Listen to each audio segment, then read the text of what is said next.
प्यारे बच्चों, सुप्रभात। आज हम करेंगे कविता नंबर 2, जिसको लिखा है आलोक धनवा ने। कविता का नाम है पतंग। पाठ्यपुस्तक में ली गई कविता पतंग आलोक धनवा के एकमात्र संग्रह का हिस्सा है। तो इनका जो संग्रह है उसका नाम है दुनिया रोज बनती है। यह एक लंबी कविता है जिसके तीसरे भाग को पाठ्यपुस्तक में शामिल किया गया है। पतंग के बहाने इस कविता में बाल सुलभ इच्छाओं एवं उमंगों का सुंदर चित्रण किया गया है। बाल क्रियाकलापों एवं प्रकृति में आए परिवर्तन को अभिव्यक्त करने के लिए सुंदर बिंबों का उपयोग किया गया है। पतंग बच्चों की उमंगों का रंग बिरंगा सपना है। आसमान में उड़ती हुई पतंग ऊंचाइयों की वे हदें हैं, बालमन जिन्हें छूना चाहता है और उसके पार जाना चाहता है। कविता धीरे धीरे बिंबों की एक ऐसी दुनिया में ले जाती है जहाँ शरद ऋतु का चमकीला इशारा है, जहाँ तितलियों की रंगीन दुनिया है, दिशाओं के मृदंग बजते हैं, जहाँ छतों के खतरनाक कोने से गिरने का भय है, तो दूसरी ओर भय पर विजय पाते बच्चे हैं जो गिर गिर कर संभलते हैं और पृथ्वी का हर कोना खुद ब खुद उनके पास आ जाता है। वे हर बार नई नई पतंगों को सबसे ऊंचा उड़ाने का हौसला लिए फिर बादों के बाद के सर्द की प्रतीक्षा कर रहे हैं। क्या आप भी उनके साथ हैं? इससे जुड़े हुए प्रश्न देखें। प्रश्न आएगा, पतंग कविता किसके द्वारा लिखी गई है? तो बताएंगे आलोक धनवा के द्वारा। किस संग्रह से लिए गई है? दुनिया रोज बनती है। तो बताना है कि ये इनका एकमात्र काव्य संग्रह है। इसके बाद अगला प्रश्न आएगा, पतंग कविता कौन सा भाग है? तो बताना है तीसरा भाग है। जो ये पतंग कविता है हमारी पाठ्यपुस्तक में ली गई है, ये तीसरा भाग है, लंबी कविता का तीसरा भाग। अगला है, पतंग कविता कैसी कविता है? तो बताएंगे बिंब प्रधान कविता है। कैसी कविता है? बिंब प्रधान कविता है। पतंग कविता में किसके बारे में बताया गया है? पतंग उड़ाने वाले बच्चों के बारे में। किसके बारे में बताया गया है? पतंग उड़ाने वाले बच्चों के बारे में बताया गया है। बच्चे और जो ये पतंग कविता है इसके माध्यम से ये बताने का प्रयास किया गया है, जैसे पतंग रंगीन होती है ठीक वैसे ही बच्चों के सपने भी जो है रंगीन होते हैं। सपनों की दुनिया भी बड़ी सुंदर होती है जिसको वो जो है जीना चाहते हैं। अब हम करेंगे आलोक धनवा का जीवन परिचय। इनका जन्म 1948 ईस्वी मुंगेर बिहार में हुआ। प्रमुख रचनाएं हैं, पहली कविता जनता का आदमी 1972 में प्रकाशित। उसके बाद भागी हुई लड़कियां, ब्रूनो की बेटियां से प्रसिद्धि मिली इनको। दुनिया रोज बनती है इनका एकमात्र काव्य संग्रह है। सम्मान मिले हैं, राहुल सम्मान, बिहार राष्ट्र भाषा परिषद का साहित्य सम्मान, बनारसी प्रसाद भोजपुरी सम्मान, पहल सम्मान। तो यहाँ से प्रश्न आएंगे। पहला तो यही होगा कि जन्म कहाँ हुआ? तो बताना है मुंगेर में। मुंगेर कहाँ है? बिहार में। कब हुआ? 1948 में इनका जन्म हुआ। प्रश्न आएगा, पहली कविता कौन सी है इनकी? तो बताना है जनता का आदमी। जनता का आदमी पहली कविता है। कब प्रकाशित हुई? 1972 में प्रकाशित हुई। इसके बाद अगला प्रश्न आ सकता है कि आलोक धनवा ने जो है कौन से दशक में कविता लिखनी शुरू की, या किस दशक में जो है कविता लिखते थे? 7वें 8वें दशक में कवि आलोक धनवा ने बहुत छोटी अवस्था में कविताएं लिखनी शुरू की और उन कविताओं से अपार लोकप्रियता अर्जित की। तो इन्होंने 7वें 8वें दशक में जो है लिखना शुरू किया था। 1972-73 में प्रकाशित इनकी आरंभिक कविताएं अनेक हिंदी के अनेक गंभीर काव्य प्रेमियों को जुबानी याद हैं। 1972-73 में जो है इनकी कविताएं प्रकाशित हुई थी जो हिंदी के अनेक गंभीर काव्य प्रेमियों को जुबानी याद रही हैं। सन 72 से लेखन आरंभ किया इन्होंने। 1972 से जो है इन्होंने लेखन कार्य आरंभ किया था और उनका पहला और अब तक का जो है एक ही मात्र काव्य संग्रह है जो 98 में प्रकाशित हुआ। उसका नाम है दुनिया रोज बनती है। दुनिया रोज बनती है ये एक ऐसा काव्य संग्रह है जो 1972 में 98 में 1998 में प्रकाशित हुआ और 72 से इन्होंने लिखना आरंभ किया था। 1972 से इन्होंने लेखन कार्य आरंभ किया था और 1998 में जो है इनका एकमात्र काव्य संग्रह दुनिया रोज बनती है प्रकाशित हुआ। अब हम करते हैं कविता की व्याख्या। सबसे तेज बौछारे गई भादो गया, सवेरा हुआ खरगोश की आंखों जैसा लाल सवेरा। सर्द आया पुलों को पार करते हुए, अपनी नई चमकीली साइकिल तेज चलाते हुए, घंटी बजाते हुए जोर जोर से, चमकीले इशारों से बुलाते हुए पतंग उड़ाने वाले बच्चों के झुंड को, चमकीले इशारों से बुलाते हुए और आकाश को इतना मुलायम बनाते हुए कि पतंग ऊपर उठ सके, दुनिया की सबसे हल्की और रंगीन चीज उड़ सके, दुनिया का सबसे पतला कागज उड़ सके, बांस की सबसे पतली कमानी उड़ सके, कि शुरू हो सके सीटियों, किलकारियों और तितलियों की इतनी नाजुक दुनिया। तो इसकी व्याख्या देखें। इसमें कवि कहता है कि सबसे तेज बौछारी गई, जो सबसे ज़्यादा तेज बारिश आती है वो महीना भादों का महीना होता है, जिसमें मूसलाधार वर्षा होती है, वो महीना जो है अब समाप्त हो गया है। सबसे तेज बारिश का जो महीना है जिसमें मूसलाधार वर्षा होती है, जिसका नाम भादों का महीना है, वो अब जा चुका है। सवेरा हुआ खरगोश की आंखों जैसा लाल सवेरा। कवि कहता है कि भादों के महीने के बाद जो सवेरा हुआ है वो एक नया सवेरा है और उसकी जो खूबसूरती ये है कि वह खरगोश की आंखों के समान लाल भूरे रंग का सवेरा है, लाल भूरे रंग का सवेरा है। ये जो शरतकालीन जो सवेरा है बहुत ही कोमल है, मुलायम है और सुहाना जो है सवेरा हो गया है। सर्द आया पुलों को पार करते हुए, और जो सर्द ऋतु है वो पुलों को पार करते हुए आ गई है।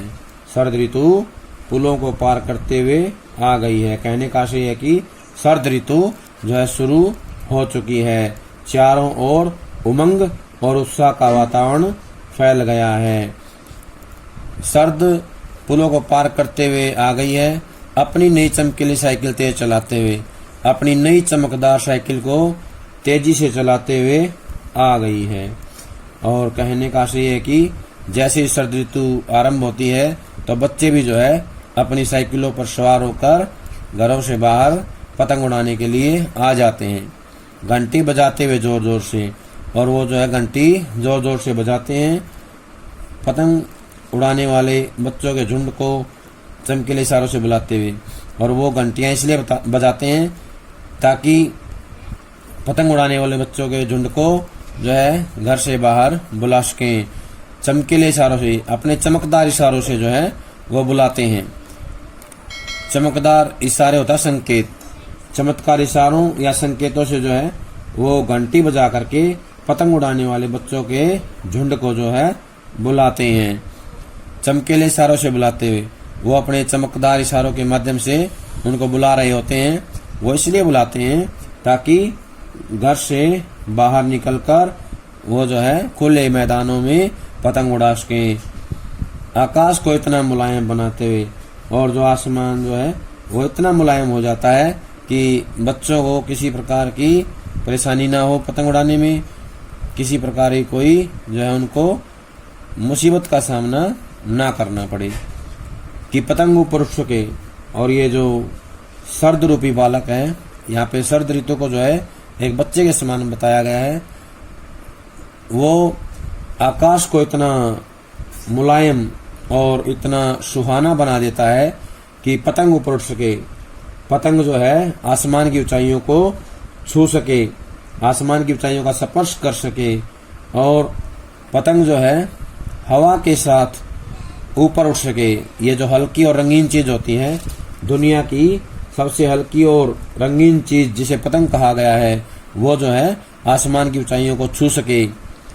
सबसे पतला कागज जो पतंग में प्रयोग किया जाता है, दुनिया का सबसे पतला कागज जो पतंग में प्रयोग किया जा सकता है, वो उड़ करके आसमान की ऊंचाइयों को छू के, बांस की सबसे पतली कमानी जो पतंग में इस्तेमाल की जाती है, वो आकाश की ऊंचाइयों को छू सकें, इसलिए जो है शरद ऋतु ने या शरद रूपी बालक ने उस आसमान को इतना सुंदर बनाया है, इतना उज्जवल बनाया है, कोमल बनाया है कि शुरू उसके सीटियों और किलकारियों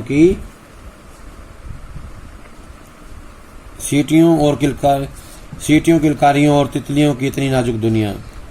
कवि कहता है कि जब आकाश में उड़ने वाली जो पतंग है वो और ज्यादा ऊंचाइयों को छूती है, और ज्यादा आसमान में ऊंचाइयों तक पहुंच जाती है, तो बच्चे क्या करते हैं, सीटियां मारते हैं, किलकारियां मारते हैं, और उसके कारण आसमान में जो है एक अलग प्रकार की ध्वनि या खुशी का माहौल जो है चारों तरफ छा जाता है, और बच्चों की जो ये कोमल भावनाएं हैं वो जो है अभिव्यक्त होती हैं।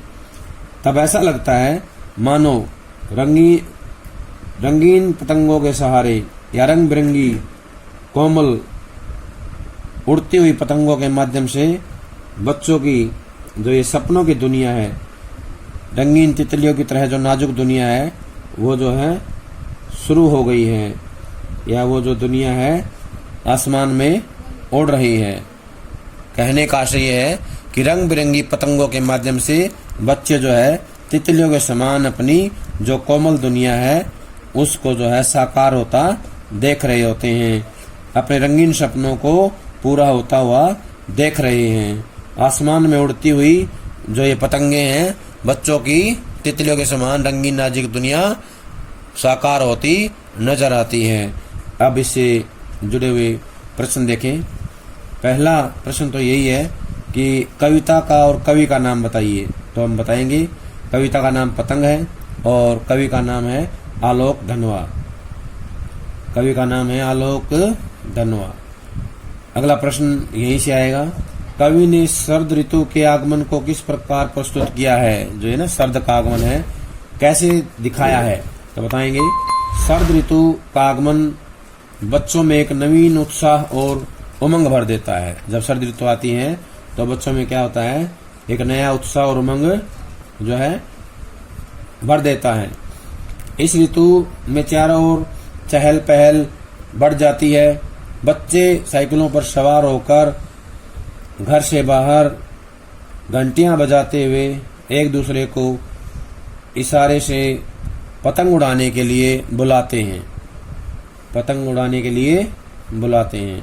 अगला प्रश्न है, कवि ने पतंग की क्या क्या विशेषताएं बताई हैं, यानी पतंग की कौन कौन सी विशेषताएं होती हैं, तो देखिए पतंग रंग बिरंगे तथा पतले कागज से बनी होती है। पतंग जो है रंग बिरंगे पतले कागज से बनी होती है, यानी कि रंगीन होती है और पतले कागज से बनी होती है। अगला आएगा, पतंग के अंदर बांस की सबसे पतली कमानी का प्रयोग किया जाता है। पतंग के अंदर बांस की सबसे पतली कमानी लगी होती है और वे सुंदर तितलियों के समान आकाश में उड़ती हैं। पतंगे जो हैं आसमान में तितलियों के समान जो है उड़ती नजर आती हैं, उड़ती दिखाई देती हैं। अगला प्रश्न है, शरद ऋतु के आने पर बच्चे क्या क्या क्रियाएं करते हैं या किस प्रकार की क्रियाएं करते हैं, तो इसका उत्तर आएगा, शरद के आते ही चारों ओर बच्चों की चहल पहल हो जाती है, यानी बच्चे घर से बाहर आ जाते हैं। चारों ओर बच्चों की चहल पहल हो जाती है। वे खेल कूद करते हैं और नई नई साइकिलों पर सवार होकर घंटियां बजाते हैं। नई नई साइकिलों पर सवार होकर घंटियां बजाते हैं। पतंग उड़ाते समय किलकारियां मारते हैं तथा सीटियां बजाते हैं। किलकारियां मारते हैं तथा सीटियां बजाते हैं। इस ऋतु में बच्चों को आकाश बड़ा ही कोमल और सुंदर लगता है। कैसा लगता है? बड़ा ही कोमल और सुंदर लगता है। अगला प्रश्न है, तितलियों की नाजुक दुनिया से कवि का क्या अभिप्राय है? तितलियों की नाजुक दुनिया से क्या अभिप्राय है, तो बताना है। तितलियों की नाजुक दुनिया से कवि का अभिप्राय है रंगीन पतंगों का आकर्षक संसार। रंगीन पतंगों का आकर्षक संसार। रंगीन पतंगे कोमल आकाश में तितलियों की तरह मंडराती हैं और हवा में लहराती हैं। रंगीन पतंगे कोमल आकाश में तितलियों की तरह मंडराती हैं और हवा में लहराती हैं। तितलियां जो होती है ना, वो रंगीन होती हैं और वो उड़ती हुई अच्छी लगती हैं। ठीक वैसे ही जो है रंगीन पतंगे कोमल आकाश में तितलियों के समान मंडराती हैं और हवा में लहराती हैं। इन प्रश्नों के अलावा अलंकार पूछे जाते हैं तो हम यहाँ से याद रखेंगे। खरगोश की आंखों जैसा लाल सवेरा, यहाँ पर जो है कौन सा अलंकार है? उपमा अलंकार। कौन सा अलंकार है? उपमा अलंकार। और इस पूरे पहरे में जो है प्रकृति का मानवीकरण किया गया है। जैसे सर्दाया पुलों को पार करते हुए अपनी नई चमकीली साइकिल चलाते हुए, तो सर्द ऋतु के बच्चे के समान बताया गया है जो साइकिल चलाते हुए अनेक पुलों को पार करते हुए आ गया है। इसके बाद अगला जो है अलंकार होगा जोर जोर से। जोर जोर से में क्या है? जोर जोर से में पुनरुक्ति प्रकाश अलंकार है। क्या है? जोर जोर से में पुनरुक्ति प्रकाश अलंकार है। पुनरुक्ति प्रकाश का प्रयोग किया गया है। जोर जोर से शब्द में घंटी बजाते हुए जोर जोर से, इसमें क्या है? पुनरुक्ति प्रकाश अलंकार का प्रयोग किया गया है। इसके साथ साथ इसमें कई बार छंद पूछ लेता है तो हमें बताना मुक्त छंद है। कौन सा छंद है? इस पद्यांश में मुक्त छंद है। ऐसे ही जो पहले कविता आई थी हरिवंश राय बच्चन की, उसमें भी जो है मुक्त छंद का प्रयोग किया गया है। कौन सा छंद है? मुक्त छंद का प्रयोग। तो प्यारे बच्चों, ये थी हमारी पतंग कविता की व्याख्या और जीवन परिचय। जब तक अगली वीडियो आती है तब तक इसको अच्छे से याद कर लें, पढ़ लें, समझ लें। सभी का बहुत बहुत धन्यवाद।